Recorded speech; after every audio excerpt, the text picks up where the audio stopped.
The medieval era, spanning from the 5th to the 15th century, was a time of knights, castles, and profound mysteries. Beyond the well-documented events and figures, numerous enigmatic tales have emerged, baffling historians and enthusiasts alike. Today, we embark on an extensive journey through time to unravel some of the most perplexing medieval mysteries that continue to intrigue you. Our first mystery transports us to the icy shores of Greenland. In 986 AD, Eric the Red, an Icelandic outlaw, established the first Norse settlement in Greenland after being exiled from Iceland. He portrayed Greenland as a fertile and lush land, a depiction that attracted many settlers despite the island's harsh climate. These settlers founded two primary colonies: the eastern settlement near modern-day Qaqortoq and the western settlement near Nuuk. At its peak, the Norse population in Greenland was estimated to be as high as 5,000 individuals. They were primarily farmers, raising livestock such as cattle, sheep, and goats, and supplemented their diet with seals, fish, and seabirds. Archaeological evidence, including church ruins and farmsteads, indicates that the Norse built sophisticated communities with European-style architecture. Christianity was a cornerstone of their society, with stone churches and even a bishopric established by the early 12th century. However, by the 15th century, these settlements were mysteriously abandoned. Several theories attempt to explain their disappearance. The onset of the Little Ice Age brought colder temperatures, making farming less viable and leading to resource scarcity. Overgrazing and deforestation likely exacerbated environmental challenges, leading to soil erosion and reduced agricultural output. Additionally, the rise of alternative trade routes and a decline in demand for walrus ivory diminished Greenland's importance in European markets, leading to economic isolation. Interactions with the Inuit, who migrated into Greenland around the 13th century, may have created tensions. While evidence suggests some interactions, the nature of these encounters remains debated. Some researchers propose that the Norse were absorbed into Inuit communities, while others suggest they returned to their ancestral homelands in Iceland and Scandinavia. The true fate of the Norse Greenland settlements remains one of history's enduring mysteries. Next, we delve into the world of cryptography and medieval literature with the Voynich manuscript. Discovered in 1912 by rare book dealer Wilfrid Voynich, this illustrated 15th-century codex is written in an unknown script and contains bizarre illustrations of plants, astronomical diagrams, and naked figures bathing in pools. Despite extensive analysis by linguists, cryptographers, and scholars, the manuscript's language and purpose remain undeciphered. Some theories suggest it could be a lost language, while others propose it's an elaborate hoax.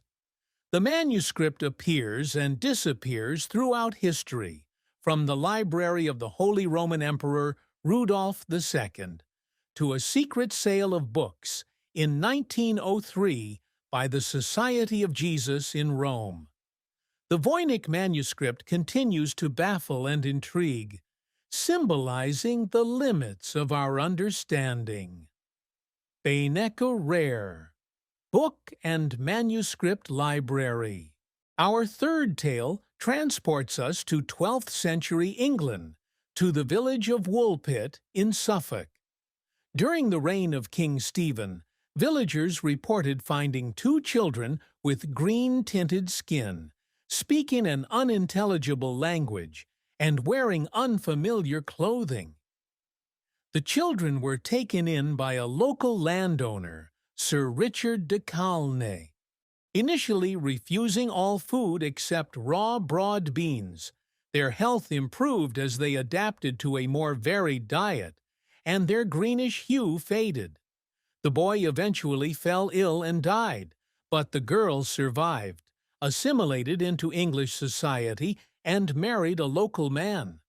She later revealed that they came from a land called St. Martin's Land, a place of perpetual twilight, and that everything there was green. Numerous theories attempt to explain this phenomenon. Some suggest the children were Flemish immigrants suffering from malnutrition, which caused their greenish skin. Others propose they were victims of a medical condition known as chlorosis, or green sickness, prevalent in medieval times. Supernatural explanations, such as the children being fairies or extraterrestrials, have also been proposed. However, no theory has been universally accepted, leaving the true origin of the green children a tantalizing mystery. In 1483, a chilling mystery unfolded within the stone walls of the Tower of London. Following the death of King Edward IV, his 12-year-old son, Edward V, was to ascend the throne. Accompanied by his younger brother, Richard, Duke of York, Edward was lodged in the Tower, a customary residence for monarchs awaiting coronation.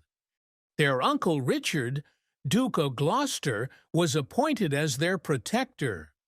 However, events took a dark turn. The princes were declared illegitimate by an act of Parliament known as the Titulus Regius, and Richard seized the throne as King Richard III. The young brothers were last seen playing in the Tower's gardens during the summer of 1483. After that, they vanished without a trace. The fate of the princes has been the subject of intense speculation and debate. Several theories have emerged over the centuries. 1. Richard III's involvement. Many historians believe that Richard III, aiming to solidify his claim to the throne, ordered the murder of his nephews. Contemporary accounts, such as those by Sir Thomas More, suggest that the princes were smothered in their sleep by agents acting on Richard's behalf. 2. Henry Stafford's role. Another theory posits that the Duke of Buckingham, Richard's right-hand man, had his own designs on the throne, and may have eliminated the princes to further his ambitions. 3. Henry VII's motive. Some suggest that Henry Tudor, who defeated Richard III at the Battle of Bosworth and became King Henry VII, had reasons to dispose of the princes to strengthen his own claim. 4. Survival theories. There are claims that the princes may have survived. During Henry VII's reign, two individuals, Lambert Simnel and Perkin Warbeck, claimed to be the princes, leading rebellions in their names. In 1674, workmen in the Tower discovered a box containing two small skeletons. Many believed these to be the remains of the princes, and King Charles II ordered their reburial in Westminster Abbey. However, without modern forensic analysis, their true identities remain unconfirmed.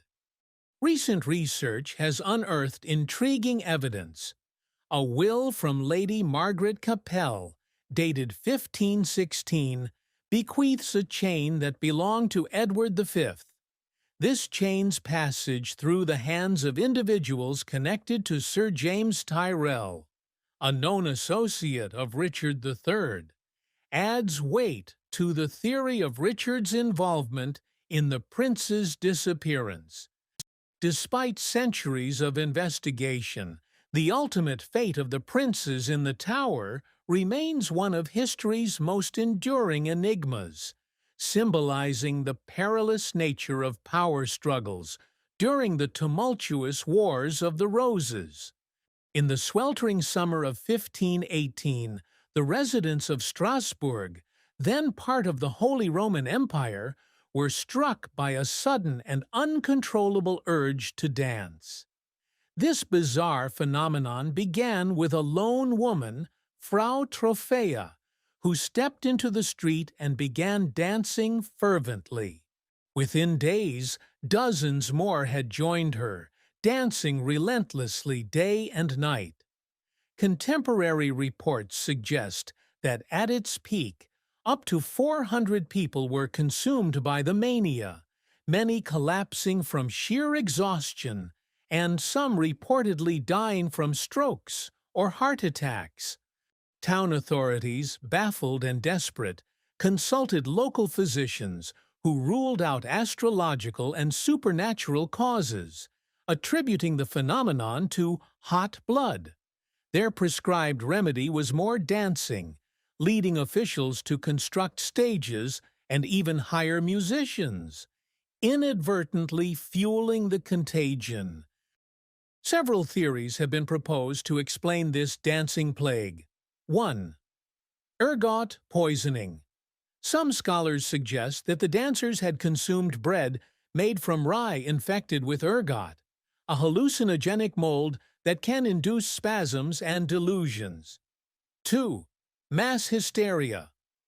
Others believe it was a case of mass psychogenic illness, triggered by the extreme stress and hardships faced by the community, leading to a collective psychological breakdown. 3. Religious fervor and superstition. The region's belief in Saint Vitus, the patron saint of dancers, led some to think that those who had sinned would be cursed by being forced to dance uncontrollably. Eventually, the dancers were taken to a shrine dedicated to Saint Vitus, where they prayed for absolution. The mania subsided, leaving behind a community bewildered by the inexplicable events. In the 12th century, tales began to circulate in Europe about a powerful Christian patriarch and king named Prester John, who supposedly ruled over a vast and wealthy kingdom in the East. His realm was said to be a utopia of riches, strange creatures, and marvels, igniting the imaginations of many. The legend likely originated from a letter purportedly sent by Prester John to various European monarchs and the Pope. This letter described his kingdom's wonders, including rivers filled with gems and palaces made of crystal. The allure of such a Christian ally in the East was compelling during a time when Europe was engaged in the Crusades. Despite numerous expeditions and quests to locate this fabled kingdom, Prester John's realm was never found. Some historians believe the legend was a conflation of knowledge about distant Christian communities in Ethiopia or Central Asia. Others suggest it was a hopeful myth, symbolizing the European desire for allies against encroaching non-Christian forces. The enduring legend of Prester John influenced medieval cartography and exploration for centuries, embodying the human penchant for hope and the allure of the unknown. Among the many weapons of medieval warfare, few were as fearsome and mysterious as Greek fire. Developed by the Byzantine Empire in the 7th century, this incendiary weapon was capable of burning even on water, making it devastating in naval battles. The exact composition of Greek fire remains one of history's best-kept secrets. Byzantine records deliberately obscured its formula to prevent it from falling into enemy hands. The weapon was typically deployed through siphons mounted on ships, projecting the flaming substance onto opposing vessels. Modern hypotheses suggest that Greek fire may have been a petroleum-based compound, possibly mixed with substances like sulfur and quicklime. However, despite extensive research and experimentation, the precise recipe has eluded historians and chemists alike. The mystery of Greek fire underscores the advanced scientific knowledge of the Byzantines and highlights the lengths to which civilizations will go to protect their technological secrets. The Shroud of Turin is a linen cloth bearing the faint image of a man who appears to have suffered physical trauma consistent with crucifixion. Revered by many as the burial shroud of Jesus Christ, it has been the subject of intense study and debate. In 1988, radiocarbon dating tests dated the shroud to the medieval period, suggesting it was a creation of that time. However, proponents argue that contamination and repair work may have skewed these results, leaving room for doubt. The image's formation remains unexplained. It is not painted, and no known medieval technique can account for its detailed negative imprint. Some researchers propose it was created through a form of radiation or energy release. Whether a relic of divine origin or a medieval artifact, the Shroud of Turin continues to captivate and inspire, embodying the intersection of faith, science, and mystery. At the heart of Scotland stands Glamis Castle, a place whose stone walls have soaked in secrets for centuries. Once home to the Queen Mother, it's better known in legend as a castle of ghosts. And one mystery above all, the hidden room. Legends tell of a secret chamber bricked away that housed a monstrous secret. Some say it was a deformed heir. Others whisper it held the devil himself, gambling with the laird over human souls. Guests claim to hear footsteps in sealed hallways, whispers through stone, and the cold touch of unseen hands. Is it simply folklore spun from Gothic grandeur? Or does Glamis truly guard a secret too terrible to be revealed? Charlemagne, the father of Europe, crowned Emperor of the Romans in 800 AD, ruled with legendary might. Yet of all the relics tied to his legacy, one remains missing to this day, his original imperial crown, forged from gold, encrusted with gems, and said to contain fragments of the true cross. This crown was not merely a symbol of power. It was believed to carry divine authority. After Charlemagne's death, it passed through emperors, until it vanished without a trace. Some whisper it was stolen by a rogue knight during the chaos of the Holy Roman Empire's collapse. Others believe it lies buried beneath Aachen Cathedral, guarded by a deadly curse. A few even claim the crown never disappeared, but was hidden deliberately, waiting for the return of a prophesied emperor. Hidden beneath the ancient cloisters of an Austrian abbey lies the tomb of Sister Maria Clemens, a 14th-century nun, and a forgotten daughter of the powerful Habsburg dynasty. Her life was quiet, devoted, and unremarkable, but her death birthed a chilling mystery. For centuries, caretakers of the abbey have reported the same unsettling sight.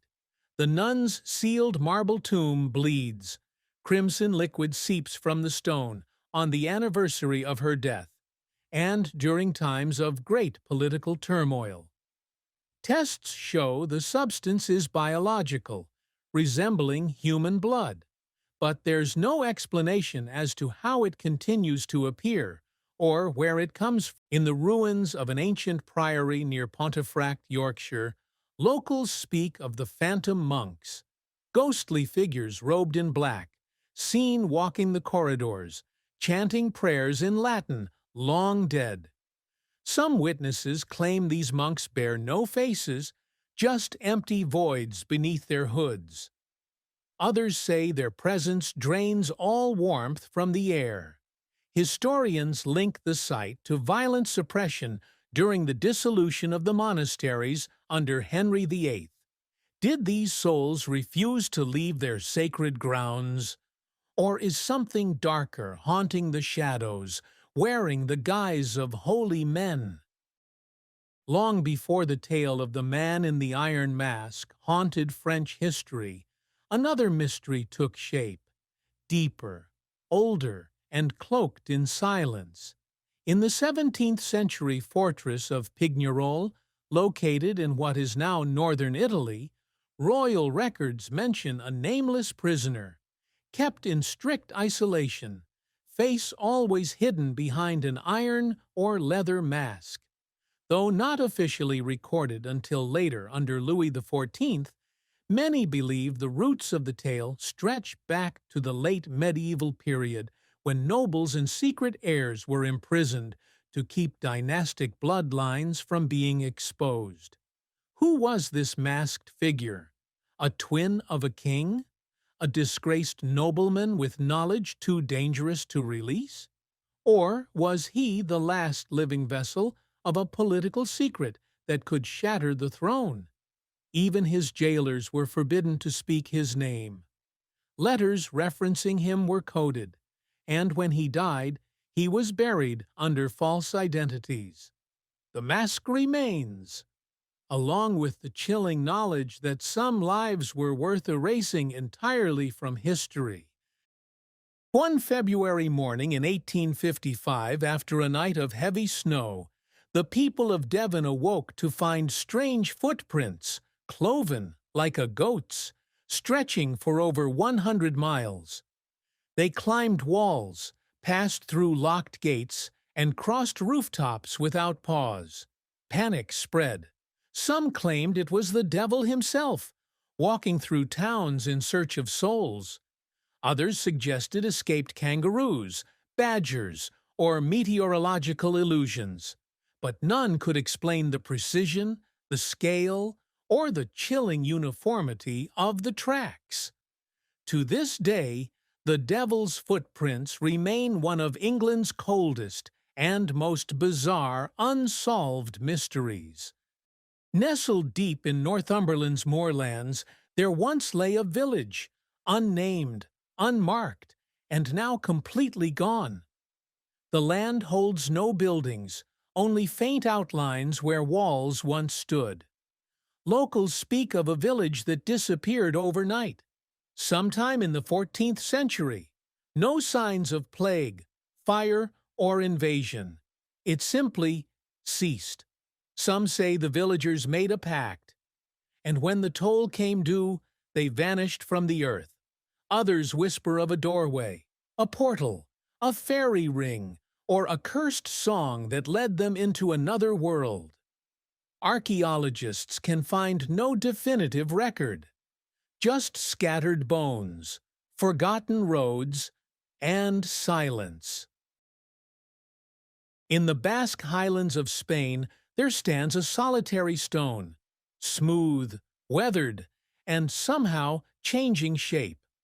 Locals claim the rock appears to melt under sunlight, shifting ever so slightly each year. Carvings vanish. New cracks appear overnight. Legends say it's the remnant of a petrified sorcerer, punished for trying to summon a demon beneath the full moon. Others say the stone is cursed, that those who touch it dream of fire, drowning, and voices calling from beneath the earth. Geologists find no explanation for its softness, or why it seems to bleed after rainfall. In the mid-13th century, King Ottokar III of Bohemia was interred in a lavish tomb beneath Prague, or so the records claimed. When the tomb was finally opened centuries later, it held only his regalia, but no bones, no body. Some said he never died, merely vanished into the Carpathians to escape a prophecy of doom. Others believe monks removed the body to hide signs of leprosy, or something worse. But rumors persist of a robed man bearing Ottokar's crown, seen wandering the woods in times of great unrest.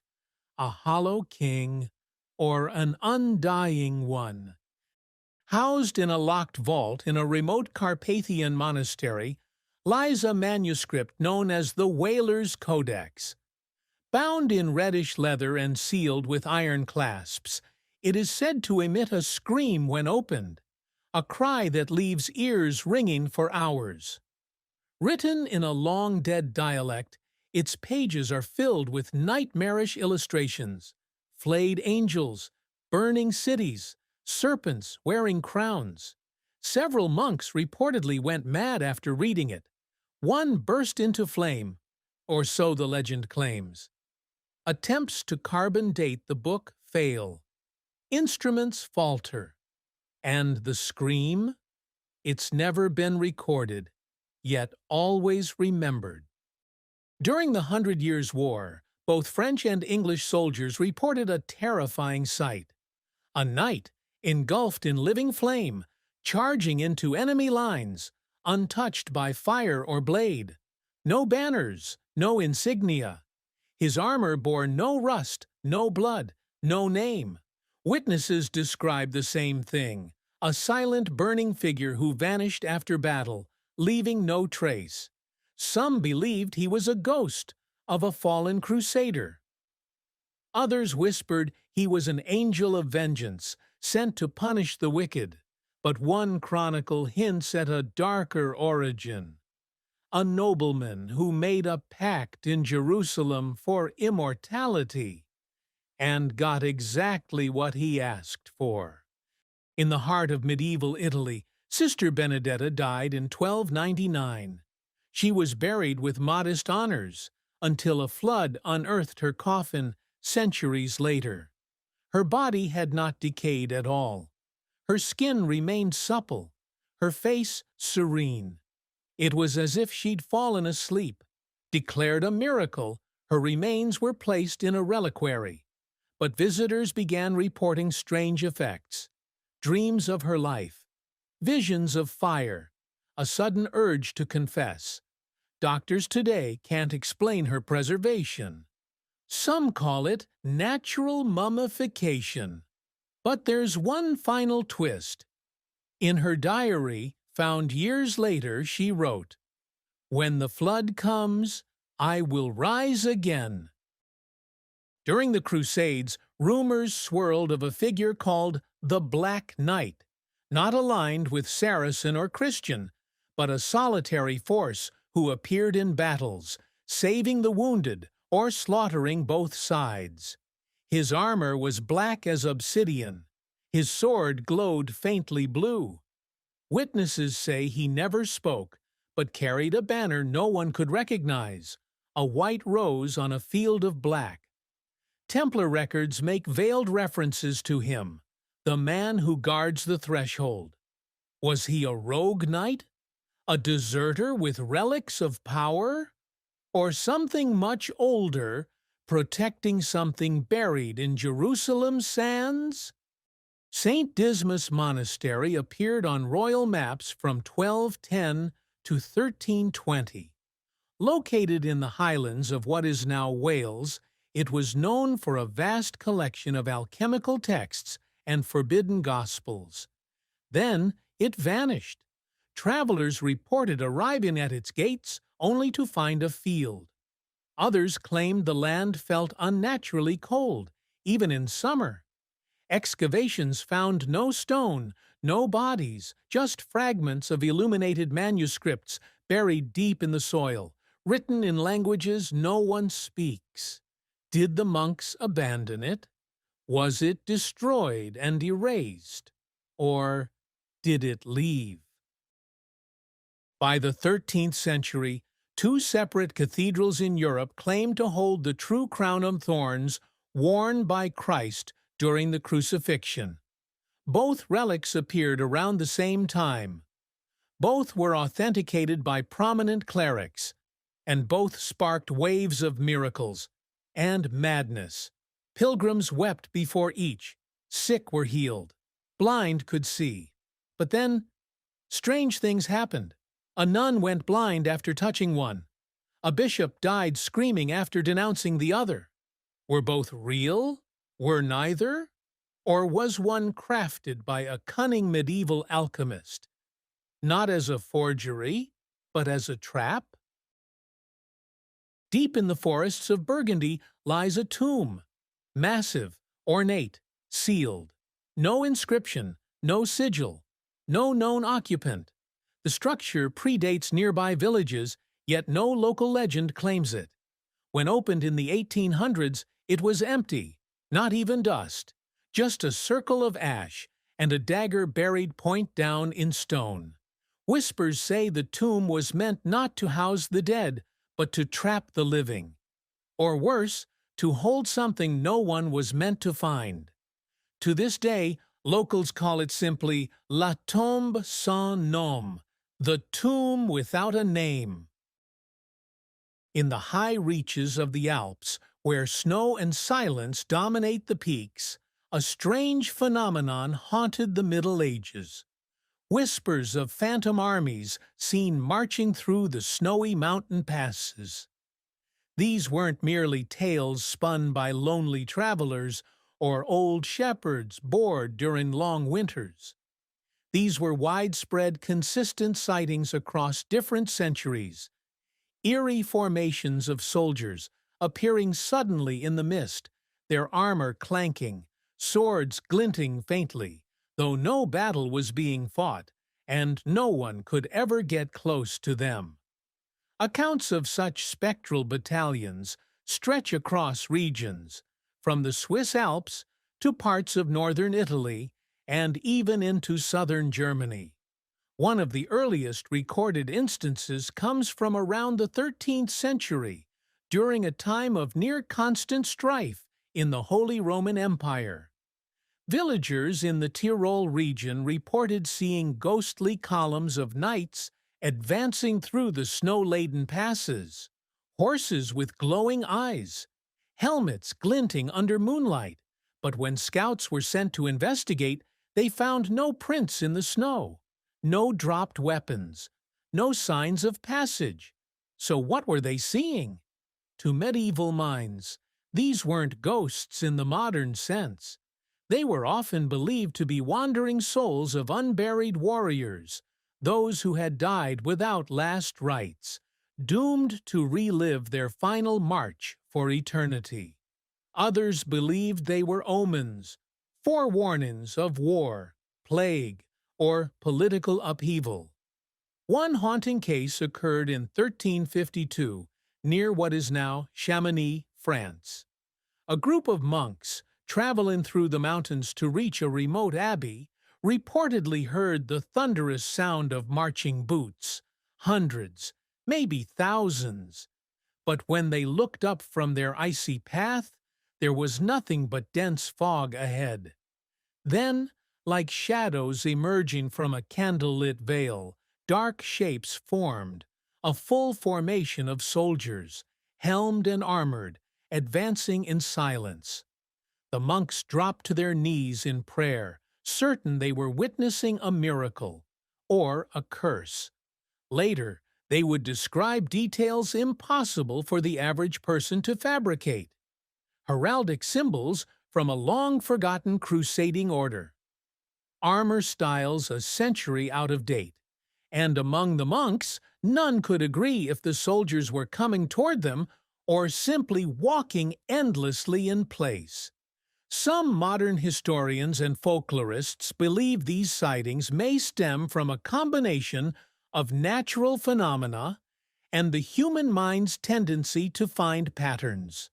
The Brocken specter, for instance, a rare optical illusion caused by sunlight projecting a person's shadow onto fog or clouds, can appear unnaturally large and terrifying in the right conditions.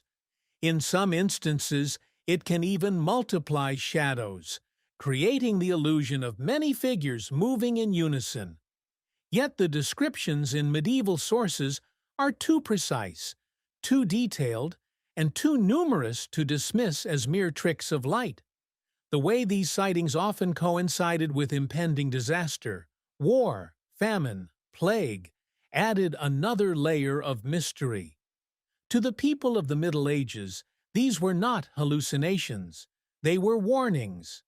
In fact, during the late 1400s, prior to the outbreak of the Italian Wars, reports of phantom armies in the Alpine passes surged. Monks, hunters, and mountain dwellers all reported the same sights. Long lines of spectral troops moving without sound, vanishing when pursued. Some said they could even hear faint war drums echoing off the cliffs. Then there is the matter of the Val d'Illiers haunting, recorded by a Swiss chronicler in 1478. Entire flocks of sheep were found trampled to death with no tracks in the snow. Local shepherds swore they had heard marching and screaming in the night. One claimed to have seen a knight with no face standing on a rock outcrop, pointing toward the valley below. A week later, that valley was the site of a brutal real-world battle between mercenaries vying for control of the region. Coincidence? Or something more? One of the more chilling stories involves a young woman from the Piedmont region who claimed she was taken in her dreams by a black knight from the mountain mist. He showed her visions of battles yet to come, including the deaths of several noblemen who, days later, would indeed fall in combat. When she awoke, she had a strange symbol scorched into her skin, an unfamiliar crest that matched none from her area, but resembled a long-extinct order of mountain warriors from centuries prior. Skeptics point to shared myths, collective hysteria, and the isolation of mountain communities during harsh winters. It's easy, they argue, for stories to bloom in places where communication is rare, and survival relies as much on imagination as it does skill. But why were so many of these tales echoed, nearly identically, across regions and generations? Some theorists suggest that ancient battle energies, events soaked in trauma and bloodshed, may imprint themselves onto the land, replaying like a ghostly echo under the right circumstances. This idea, though more spiritual than scientific, has fascinated researchers exploring battlefield hauntings and recurring apparitions. Could the Alps, with their long history of brutal skirmishes, forgotten crusades, and unburied dead, act like a haunted film reel, playing back a war no one remembers? To this day, hikers and climbers still report strange occurrences in certain parts of the Alps, fleeting shadows, distant marching sounds, or an overwhelming sense of being watched. Local guides often know the spots to avoid, especially at dusk. They don't speak of it openly, but the legend lives on, whispered through generations, etched into the frost-bitten stone. Whether psychological illusion, supernatural manifestation, or historical echo, the phantom armies of the Alps remain one of the most unsettling and unshakable mysteries of medieval Europe. They never spoke. They never attacked. They only marched, endlessly, through the snow. In the wind-swept heart of North Yorkshire lies a story so strange, so eerie, that locals still speak of it in hushed tones. A tale that has persisted through the centuries, whispered from one generation to the next. It's the story of a human skull, not buried, not lost, but proudly displayed on a shelf in an old farmhouse. A skull that, if disturbed, unleashes misfortune, madness, and mysterious voices in the night. They call it the Whispering Skull of Yorkshire, and its origins are tangled in the mists of medieval legend. The story begins in the 14th century, in a rural farmhouse known as Bettiscombe Manor. According to the oldest surviving accounts, a man named Theophilus, possibly a servant or enslaved worker brought to England from the Caribbean or Africa, was living with the Pinney family, the early owners of the estate. How Theophilus came to Bettiscombe is a mystery in itself, but it's clear from early church documents that he was not considered a local. He was said to be foreign, of strange tongue and color, and was not treated as an equal in the household. Theophilus, according to legend, fell gravely ill, and on his deathbed pleaded for one thing, that his body, specifically his skull, never be removed from the house. "Bury me far," he allegedly said, "and you will hear me speak. Burn me, and the house will fall. Take me from the hearth, and I will return through flame and wind." Of course, no one took him seriously. When Theophilus died, the family sought to bury him properly, far from the estate. Some say in consecrated ground, others claim it was out of a desire to be rid of him. But from the moment his remains were buried, the house changed. The first night, the wind outside the windows grew violent, though the sky was clear. The second night, the servants reported hearing groaning and muffled words coming from the attic, an attic that no one had entered since his death. On the third night, the very walls of the house were said to shake. Dishes fell. Horses screamed in their stables. The manor's foundations groaned as if something massive was crawling beneath it. Terrified, the Pinneys had the coffin exhumed and the body returned to the house. But by then, something had changed. Only the skull remained intact. The rest of the bones had begun to crumble unnaturally, faster than normal decay. It was as though the land had rejected his burial. So, they placed the skull on a shelf in the attic, and there it stayed. Over the following decades, the skull became a reluctant houseguest. Whenever anyone tried to move it, whether to bury it, burn it, or even just box it away, chaos returned. Windows shattered. Storms appeared out of nowhere. One maid, new to the house and unaware of the legend, decided to clean the attic and accidentally knocked it to the floor. She was found days later wandering the moors, barefoot and raving about the man with no jaw who watches while you sleep.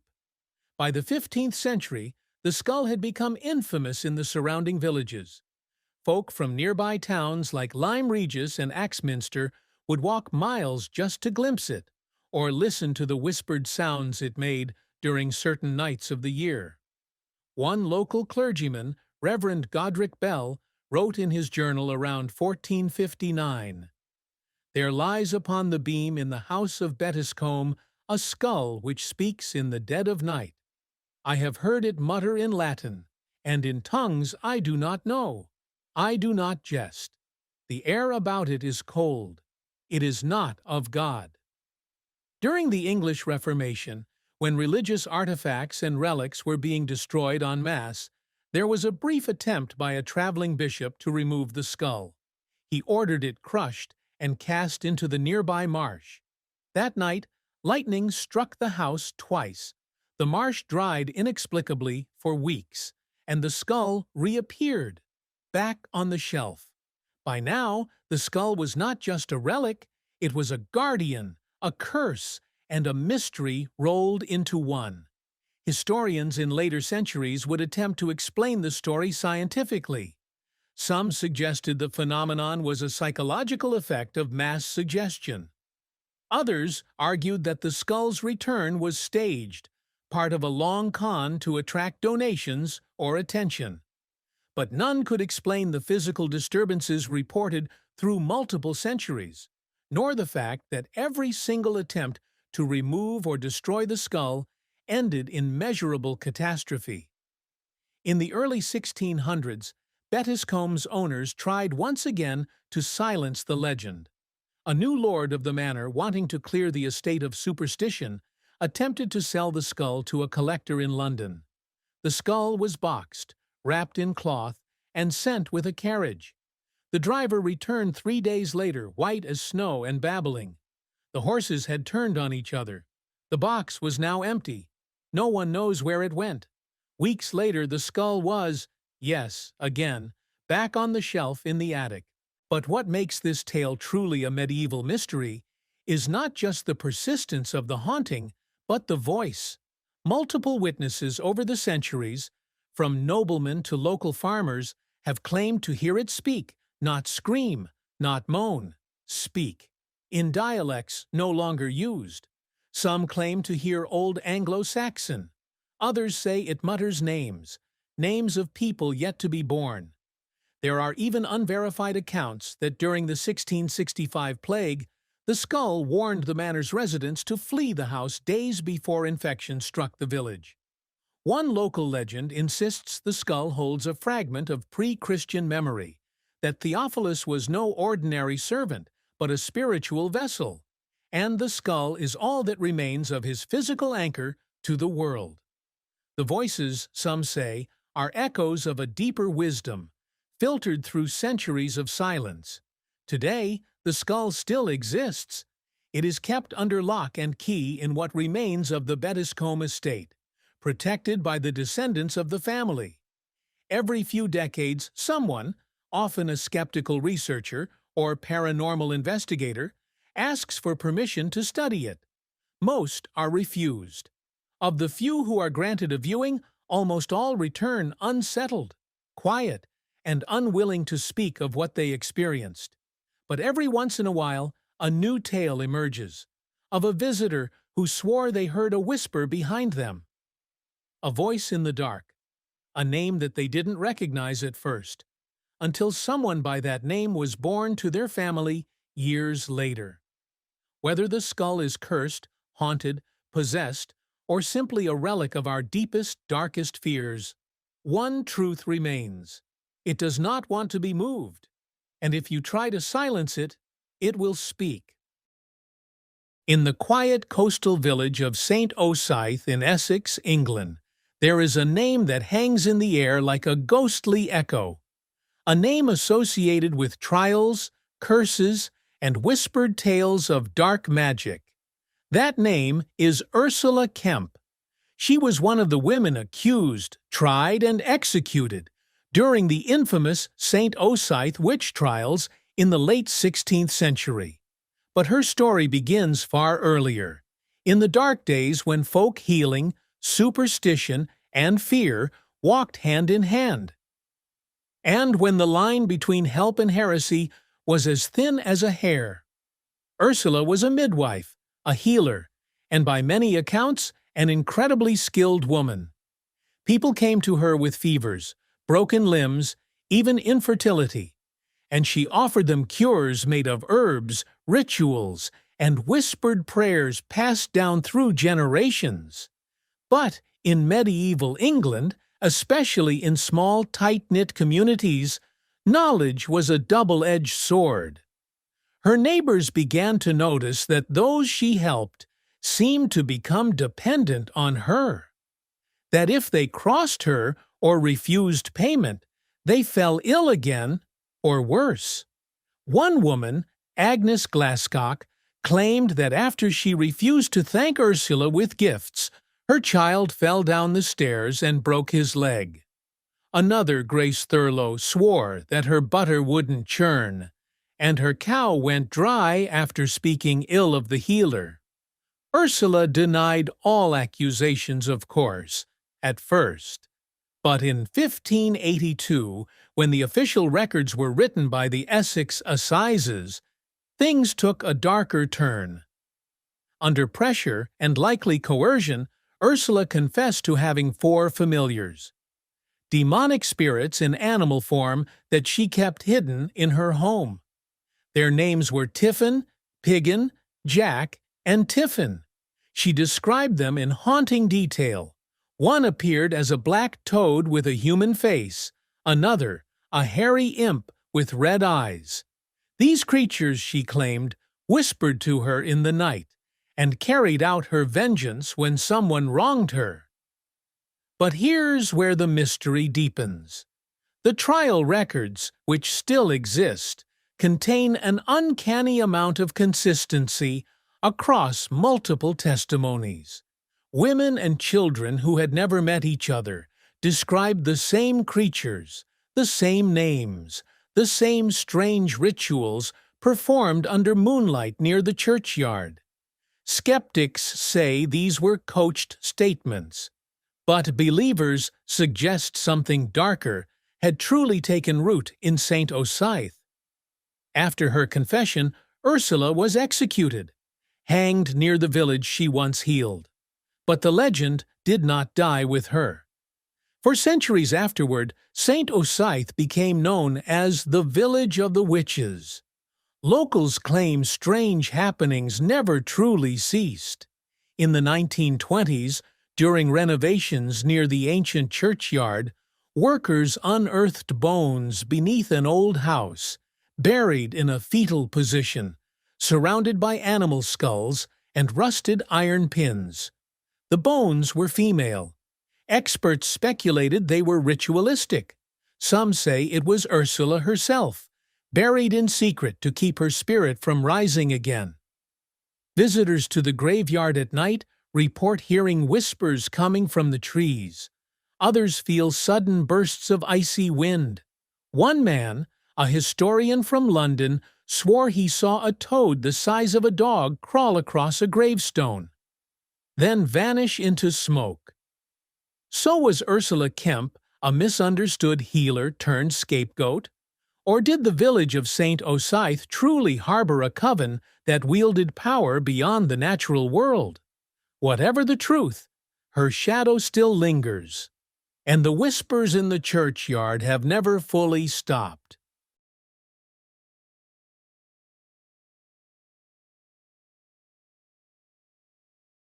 There are few mysteries from medieval and early modern Europe as haunting, or as obsessively examined, as that of the man in the iron mask, a nameless prisoner, an impenetrable identity, and a mask that covered his face for decades.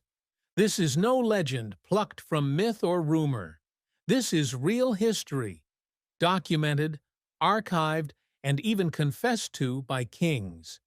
Yet for more than 300 years, no one has been able to answer the simplest question.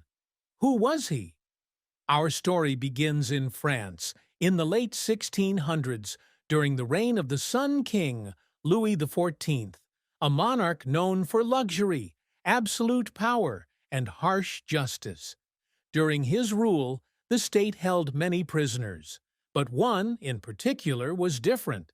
He was kept under conditions unlike any other inmate, always isolated, transferred between prisons by trusted guards, fed in secrecy, his name never spoken aloud, and always, always masked. At first it was said the mask was made of black velvet, later transformed by myth into solid iron, a horrifying image immortalized in novels and films. But this wasn't fiction. This man existed, and he died in the Bastille, the infamous Parisian prison, in 1703. His tombstone read only Marchioli, but no known person by that name ever existed. Historians have tracked his movements with remarkable precision, from his arrival at Pinerolo, a prison near the Alps, in 1669, to his final days in the Bastille over 3 decades later. He was always under the custody of Benigne d'Auvergne de Saint-Marc, a governor assigned to keep him hidden at all costs. Even his jailers were forbidden to look at his face. What kind of crime could demand this kind of secrecy? Who was this prisoner? Over the centuries, dozens of theories have emerged. Some are plausible, others fantastical. All of them reflect the sheer desperation to answer this mystery. Theory 1. He was an illegitimate brother or twin of King Louis XIV. This idea, popularized by Voltaire and later dramatized by Alexandre Dumas, suggests that the prisoner was hidden to protect the crown. If a twin existed, it could call the legitimacy of the monarchy into question. The Iron Mask in this theory wasn't punishment. It was a political silencer. Theory 2. He was Eustache d'Auger, a minor noble or valet involved in a scandal too great for public knowledge, perhaps related to royal infidelity, treason, or knowledge of corruption inside the church. Records do show a man named Eustache d'Auger arrested around the same time, but the details don't quite match. Was this a deliberate misdirection? Theory 3. He was an enemy spy, perhaps an Englishman or Italian aristocrat, caught by the French court and imprisoned to prevent his secrets from leaking. If so, why the mask? Why not simply execute him, as was common? Some even believe he was Molière, the playwright, or an exiled general, or a banker who had witnessed Louis XIV's financial crimes. The list is endless, and none have been definitively proven. But the most tantalizing clue lies in the behavior of the French court itself. For such a mysterious prisoner, there were an unusual number of highly classified, direct orders from the king himself regarding his treatment. Royal letters, unearthed in the 19th century, show that Louis personally oversaw the arrangements for this prisoner's food, guards, and transportation. This was no common criminal. And there's more. In 1698, when the prisoner was transferred to the Bastille, he was given a cell with 3 doors, one inside the other, to prevent sound from escaping. He was allowed to walk in the prison gardens, but only at night, with a cloth over his head. Any guard who attempted to speak to him or ask questions was severely punished, and some vanished mysteriously after doing so. When he died in 1703, all his belongings were burned. His cell was scrubbed clean, and his face was never revealed, not even in death. What could have demanded such extreme secrecy? If he were merely a political enemy, wouldn't time have eroded the need for silence? Yet here we are, centuries later, and the French government still offers no definitive explanation. Historians argue over fragments, dusty letters, altered logs, ghost names on death records. Rossini wrote an opera about him. Voltaire claimed to know the truth, but revealed nothing concrete. Hollywood made him a hero, a villain, a twin, a saint, but no one ever cracked the code. And so, the man in the Iron Mask remains one of history's most frustrating enigmas. Not because we lack evidence, but because the evidence has been deliberately erased, hidden, shuffled, masked, just like the man himself. Who was he? A prince? A pawn? Or the greatest political secret the French monarchy ever kept? We may never know. His story has outlived nations, revolutions, and empires, but somewhere beneath the dust of archives and the silence of stone prisons, the truth waits, faceless, nameless, and still wearing his mask.